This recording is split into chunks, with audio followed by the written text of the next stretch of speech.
Britain is not a multicultural country, according to a speaker at Tommy Robinson's Unite the Kingdom rally. Let's take a look. And you have to remember, people, that the foundational building block for our nation, for Britain, United Kingdom, is Christianity. We are not a multicultural. The culture of these lands is Christianity.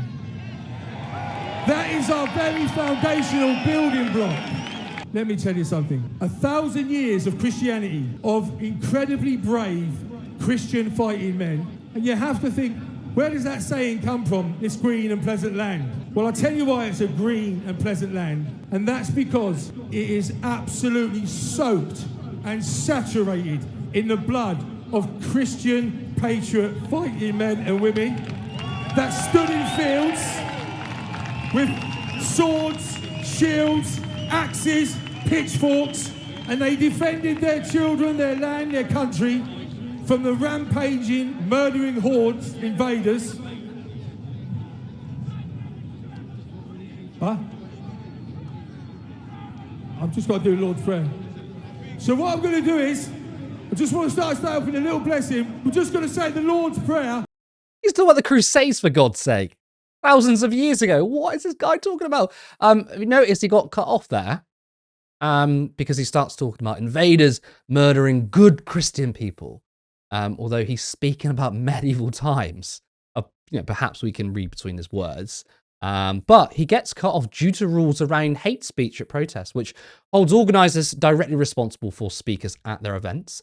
At a briefing before this weekend's marches, Deputy Assistant Commissioner James Harman said this: "For the first time, we've also imposed conditions relating to the speakers at these protests. These conditions make the organisers responsible for ensuring that speakers they invite don't break the law by using these events to platform from unlawful extremism to hate speech. Both the speakers and the organisers will face consequences if that happens."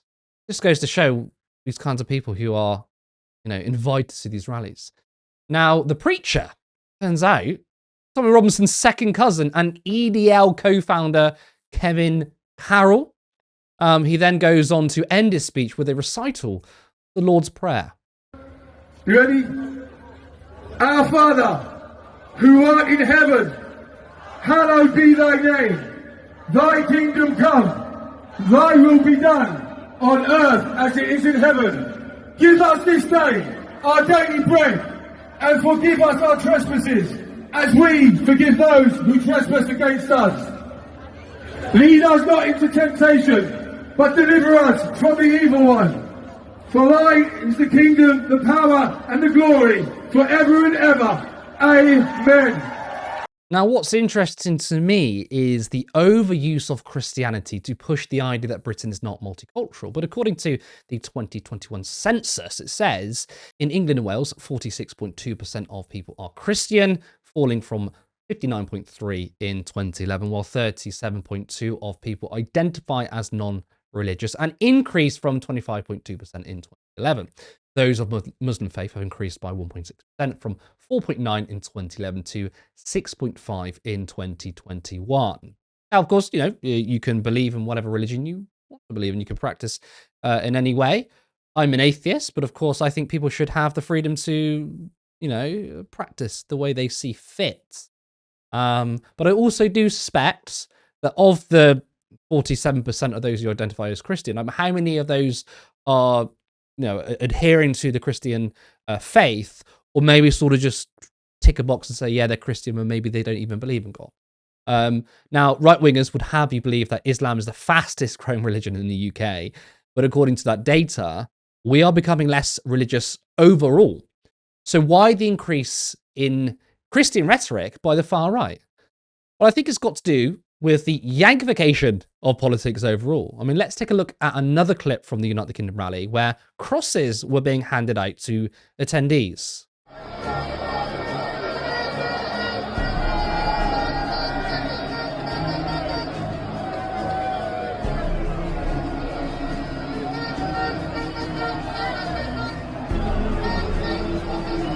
Now, sharing the video on Twitter, MAGA voice tweeted, "I am in tears. British patriots are grabbing crosses as they march to take back their country. Amen.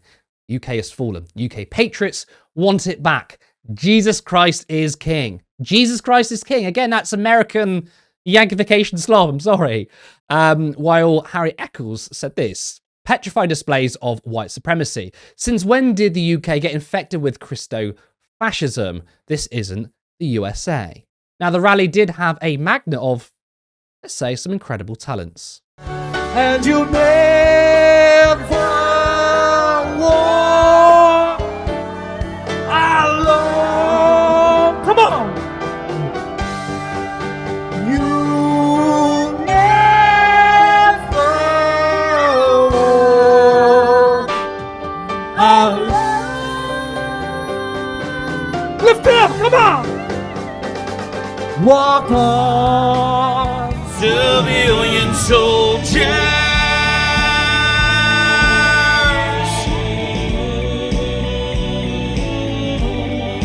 Civilian soldiers.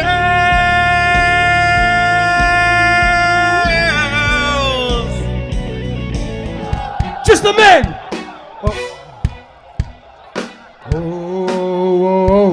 Oh. And the women.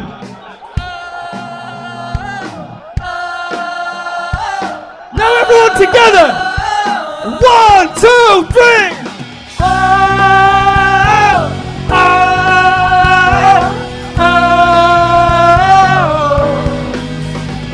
They tried to silence, tried to shame. We won't bow nor play their game. Speak the truth, we stand our ground. Within the people that power's found. Come on, come on, stand side by side. Time to stand, we must not hide. Raise your voices, raise your voice. Free speech lives, it's still our choice. Come on, the time has come. Unite the kingdom, we'll show them how.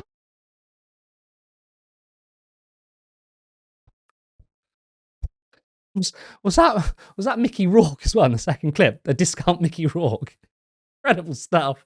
I think we had in the first clip of the backup band, we had like 7 different notes from 7 different people. Crazy stuff. Now, despite Tommy Robinson claiming there were 1 million, billion, willion people that turned up, the Met estimated that a total of 50,000 people were in attendance. As you can see from these pictures, clearly that's not the case. Tommy Robinson also did say the same thing last year. He said there was millions of people, but as you can see from this footage here, I mean, you couldn't even fill the park up. That's not millions of people. Now, we also have some exclusive footage for you as Ben McLean and Sarah Delisle attended the march, along with speaking to those who were there at the counter demo. Let's take a look. Also, I've not seen this either. So for me and Barry, this is the first time watching this. It's a 5-minute clip of what went down at the United Kingdom rally. Okay, let's see if we can get some people to talk to us. What brought you out here today? Oh, my mate.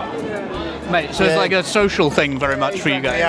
Came on the last one. He dragged me out. It's so peaceful that we thought we'd come on this one as well. What brought you out here today? Mate, to meet the family and have a good day. Sort of a social event for you? Yeah, of course it is. We love our country and that's it. Can I ask what brought you out here today? Supporting the great British country, mate. We're the minority. We're the minority.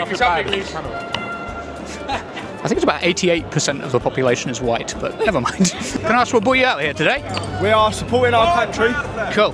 That's it. Awesome. Supporting our country. Make Britain great again. End of. Let's go. Let's fucking go. What's We're allowed changed? to fly a flag. Yeah, of course you're allowed to fly the Don't ban us flag. from flying our flag, but you can fly every other flag. So is this about flying flags, or is it about... No, it's about supporting Britain. We want a decent Britain. So why are you here today?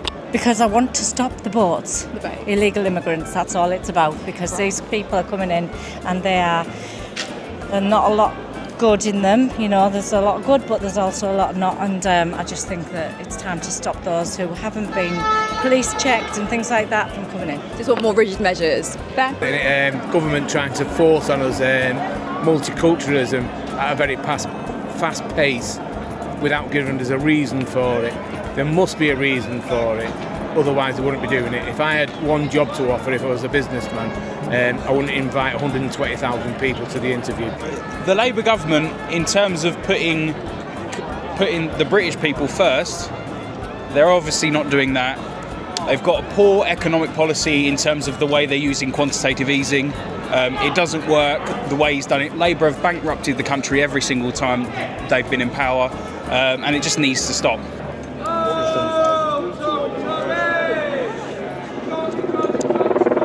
Sort of younger guys. That is interesting. There's a British-Israeli flag there. Look, the Union Jack with the Israeli Star of David on it. Please make it make sense. I'm really interested to know why the Israeli flag today. Because I love Israel. Ah, okay. I do, I really do. Being a Christian, it's the foundation of my faith. Okay. But that's not what it's about really. Today is about British values. And I'm just thinking, who's planting the bombs? Is it the Israelis? No, it's not. What's in terms of the British values? What are you thinking of? Oh my! What this country is built on. Oh my word! Come on! It's Christian. It's got a Christian basis, and we should keep it that way. There have been lots of women, but they've tended to be older women. It's trended that way, at least as far as I can see.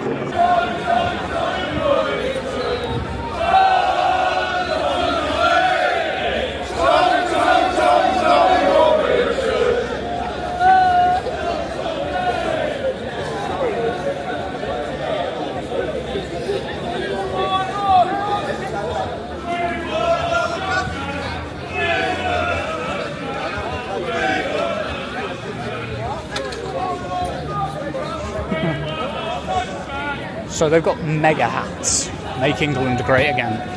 My question is, what happened to unite the kingdom? Hang on a second, People literally walked past up the English to me and fuck your mum. Someone said that walking past. Did you hear him, Ben? I didn't hear that. Someone said it walking past, and obviously saying fuck the media, I'm not in the media. Like I just. I absolutely believe you, but I didn't hear it myself. Fucking insane. Yeah. You're from Iran yourself? We are Persian, Iranian, yes. Yeah. Can I ask? Obviously, I presume you support Iranians who are like fighting the regime in Iran, right? That's why we are here. Yeah. 8 to 10 millions outside the country. I'm just sort of interested. Do you think that those people should be given refugee status, and their families, importantly, if they seek it in the UK? Reasons. If they have good reasons. We have some Iranians we noticed, especially during the war, recent war, that some of these Iranians who came here and pretended that they escaped the Islamic regime, and they started supporting the regime. They went against the war, and they said, no, do not attack the regime, and that is in contradiction with all we stand for. Oh no, he's being questioned by the police. Oh, he's got to take the face covering off. It's against their rules. Like even Tommy Robinson was saying, don't wear a face covering.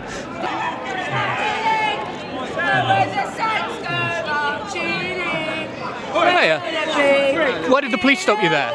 They said I might get told for my face covering. They're mounting up. They said I might get told for my face covering. Okay, right. Very interesting stuff there. Particularly the bit where he's like, you can't fly our flags everywhere. And then the camera pans to everyone flying the flag. The interesting thing about the person who wore the Restore t-shirt, I think he just heard the words quantitative easing. That was the first time he heard it and then just used it in there. Clearly he has no economic theory because he said, oh, the problem is the government's using quantitative easing, but also they're bankrupting the nation. I mean, does he not understand that quantitative easing means that the government leverages their economic policy to make borrowing cheaper? Anyway, I don't think he knew what he was talking about, but yeah, very interesting video. Now, the right wing, including GB News, have attacked anyone who accused this rally of being far right. They have selectively used footage to downplay the extreme elements of the march, opting to only share videos of genuine people who call for unity. Now, many of us on the left have continually said that not everyone who turns up to these marches are far right, but the organisers are. We've said this on so many occasions that the likes of GB News are not ignorant of our arguments. They are deliberately lying about what we're claiming. Now, we're not here to attack individual people who feel like this rally is about unity. We're here to go after those who are organising it. The sorts of people who've been invited, including one, Valentina Gomez. It's that simple. Public executions for any illegal that rapes or kills an American. They don't deserve deportation. They deserve to be ended. Of course, no love lost for vile rapists, but she's talking about immigrants specifically. I mean, if you were consistent, you would say all rapists would be killed, but she only says immigrants. I feel like the operative thing isn't the rapist there, the immigrant is what she hates. And again, like, just extrajudicially killing people, that's not far right. Now, given the lies the far right make about immigrants, I mean, how many innocents would be killed? Valentina Gomez, again, who was invited to the Tommy Robinson march or rally, she also said this. I just got banned from England by a dirty Pakistani Muslim because I'm not coming to rape or kill little girls. Plan A is for airplane, and since that's no longer an option, we're going to plan B. And plan B is for boats. So I'm going to do exactly what the rapist pedophile Muslims do. I'm going to hop on a boat, get free luxury accommodation, deliver my beautiful speech, and if they dare to arrest me, I guarantee you that the White House will get involved. Because I'm not just coming with Jesus Christ, I'm coming with current and former soldiers of the United States military. And if they really want to deny my entry, well, they're just gonna have to stop the boats. Don't forget, England belongs to the English. See you all on May 16th. What a appalling, disgusting woman. Colombian immigrant to America, by the way, says that England belongs to the English, and says if she isn't allowed to go to the rally, she will go by boat. The irony is not lost on her. Of course, we had the last laugh though, because she was not allowed to come to this country and she didn't make it to the rally. But again, the irony of those who support strict borders are crying about UK borders being enforced and claiming, again, she was going to come on the boat. Critical support for Shabana Mahmood. Like, I don't support her politics, but she banned this scumbag. Funny enough, though, how GB News didn't show that video of her or any of the other hate preachers. And finally, despite the media accusing immigrants of being rapists and paedophiles whilst ignoring the British rapists and paedophiles, this is a video of a man from Rochdale at the march hitting on a 15-year-old girl. Fellas, no, I am on a trip, mate. Nice to see you supporting the nation, fellas. This is my little girlfriend. What's your name? Hey, she ain't no child bride. How old is she? She's 15. Oh, are you? Fucking hell. How old are you really? Go on, Amy, go and stand up. Please, I'm going to go to jail in a minute. There you go. Look at that. Rochdale. Rochdale. See you later, G. All day long, Barry. Oh, I love her. Excuse me, my love. Can I get your details and see you? Oh, Mum. Mum, look at that. Fucking hell. You need a warning sign on you. She's got a mother, that's enough. Oh, you're too happy to be a barking one. Wolf. The subtitle says 16, but you can clearly hear the mother say 15, by the way. Just depraved. Barry, what are your thoughts on the increased focus on Christianity by the far right? And why are we seeing more Americanization in British politics? Yeah, that was crazy footage. You know, you can say what you want about the far right, but like you do have to admit that they're also shite at music. Sorry. Look, I think with the Christianity thing, it's crazy. It's happened so fast, and it's brand new, right? We've never seen that in this country before. You know, when you look at sort of traditional British conservatism or far right politics, it's never cloaked itself in Christianity that way. And so it feels like this is some kind of a hybrid between sort of, you know, American far right aesthetics, American culture war nonsense, and then it's been sort of bolted on to British anti-migrant, anti-Islamism, imperial nostalgia type far right politics, which is weird because to me it doesn't seem like necessarily a good fit. There are benefits. I think that there are benefits. One of the big ones is it's getting noticed in the US, right? I mean, the American far right is seeing this. You had that tweet from that big MAGA account. And I think that they're actively supporting it. And there's been lots of excellent reporting out there, which has shown that, Tommy Robinson and associated people have received funding from the US far right and the US conservative Christian movement. I know that there's a tech billionaire called Robert Shillman who has given Robinson money. That's well documented. I think he might have even made a donation to organizing the march yesterday. There's this conservative think tank called the Middle East Forum, which has also helped to fund Tommy Robinson. It's funded, I think, his legal defenses in a couple of cases. Again, that's established. The Middle East Forum has come out and said that. I think that if they weren't kind of cloaking themselves in this kind of US iconography and using this, US terminology, even like patriot, right? We didn't really hear that before. We had the use of the word patriotism, but we didn't sort of have people on the far right saying, I'm a patriot. And if you don't sort of agree with me, if you don't stand with me, then you hate your country. I feel like that whole I'm a patriot, we're patriots thing is quite new too. And, there's a key sort of motivating factor there for the US, right? Which is, there's a huge element there. They want to be transnational. You have these Christian groups who fund anti-LGBTQ plus movements in other countries. They've done it in Eastern Europe. They've done it in Africa. Again, it's an attempt to extend their reach across the world. They had a blow in Hungary recently with the loss of Viktor Orban, but I think that they do see the UK as fertile ground. I also think there's another interesting thing about this Christianity thing, which is that before we had the far right kind of talking in quite vague terms, right, about Judeo-Christian values and about Judeo-Christian ideas. And your friend Helena No Justice MTG dismantled that on Novara a couple of weeks ago. If anybody wants to look it up, Judeo-Christianism as a concept.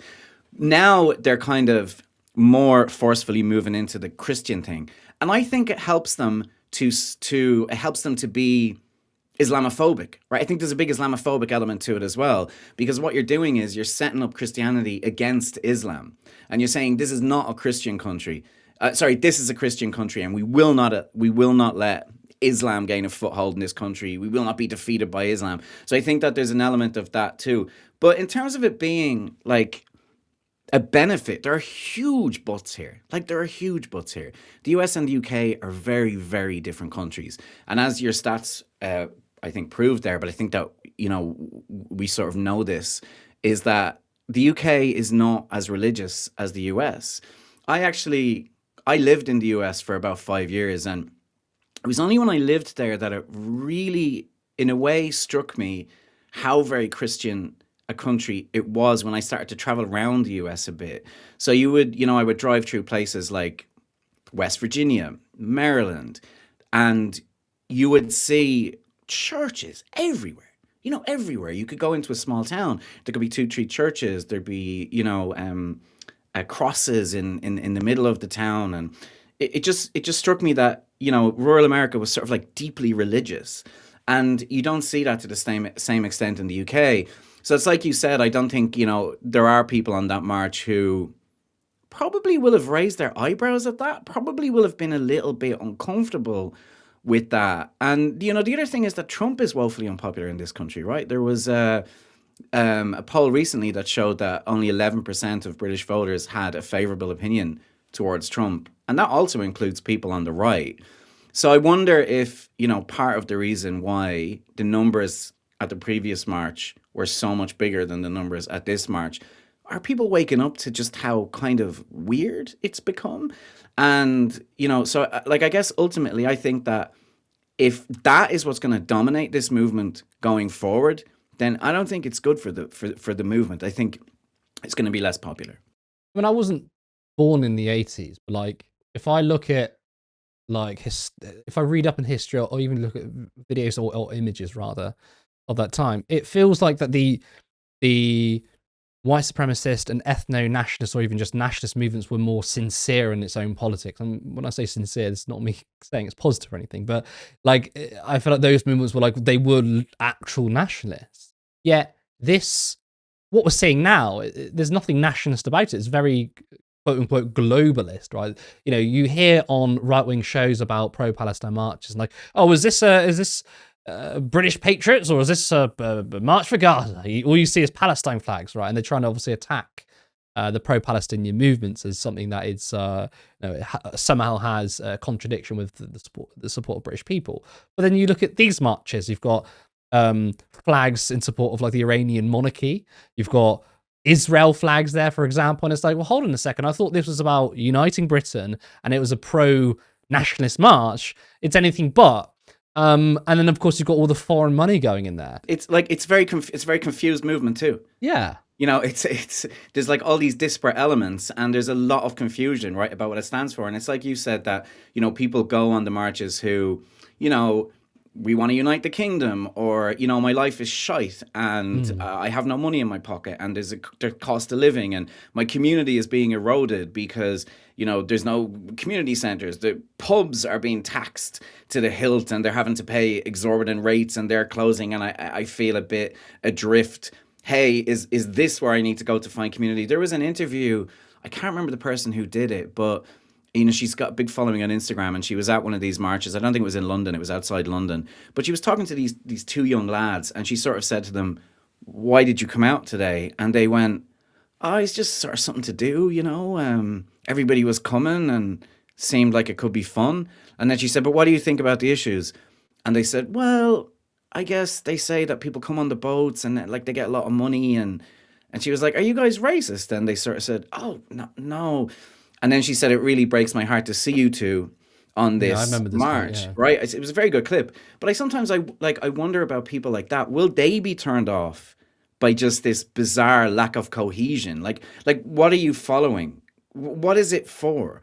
Right? I think that the stranger it gets, yes, it benefits from proximity to US politics, but can you bring a big number of British people along with that? I don't think so. I just don't see it. Yeah, I think so, because that was a brilliant clip, by the way. But also, even in Ben and Sarah's film, you had a lot of people who there would drink, and they were just sort of like, it's kind of a social thing. And I guess the vibe of the British flag and saying we stand up for Britain draws these people in. But I suppose when they look around and hear like, why is this guy doing the Lord's Prayer and talking about the Crusades 1,000 years ago? Why is there Israeli flags here and Iranian flags here? It's a very confused movement, which could put off people, especially, I mean, I saw signs of like Trump. This guy has been accused of paedophilia and rape, you know. In fact, actually, a court has ruled that he raped someone, okay? I can say that because a court has ruled that. So I'm sure the average person might be like, that's also a bit weird. So I guess in a way, like it seems like a movement that can only stay within its confines, right? Can it spread? I suppose the worry, though, is like when that translates into votes, when it translates into reform votes, restore votes. I guess that's the biggest worry, because people could be voting reform and restore on the vague notion of getting their country back. What they might not realise, though, is that they're also voting for global corporations, you know, funneling money into this country. And actually, Tommy Robinson isn't a patriot, but you know, he's someone who supports horrific regimes like Israel abroad. And actually, this is quite a global movement, but the global movement of the oligarchs. Yeah, and I think that's a message that people need to get across, right? Again, when you speak to people in the UK and you ask them, I've seen this happen before, you ask them, who are you going to vote for? And they say reform. And then people have read out some reform policies to them. And they've said, what? They want to reduce the minimum wage. They want, you know, people are like, oh, well, no, I wouldn't agree with any of that, you know? But unfortunately, you know, political coverage in this country is often too much personality based rather than talking about those policies. And, you know, the media is too worried about Westminster gossip. And so you don't find like the reality of the policies breaking through. I do wonder about, you know, reform though, because it did sound at times like, you know, Robinson was pushing the crowd to vote for reform. You know, he was saying you got to get out and vote. It's really, really important, et cetera, et cetera. But, you know, we've even seen Farage kind of like back away from this slavish devotion to Trump, because I think that reform on some level are starting to realize that the brand is becoming toxic, especially when you look at a poll like that says only 11% of British people have a favorable opinion. So look, you can go out to that march and you can meet all kinds of people who say, they love Donald Trump or Christ is king, you know. But how many of the 60,000 people there actually have a favorable opinion of Donald Trump? So sometimes I wonder whether, you know, wrapping yourself in the red hat helps or hinders, because you need a larger number of people to become a political force than a fringe element, right? And that, like, if Reform are to become a serious political force, which which they are, right? We've seen in the local elections and we're seeing in the opinion polls, they need to appeal to a much broader base than who will be impressed by the kind of messages that we saw at that rally.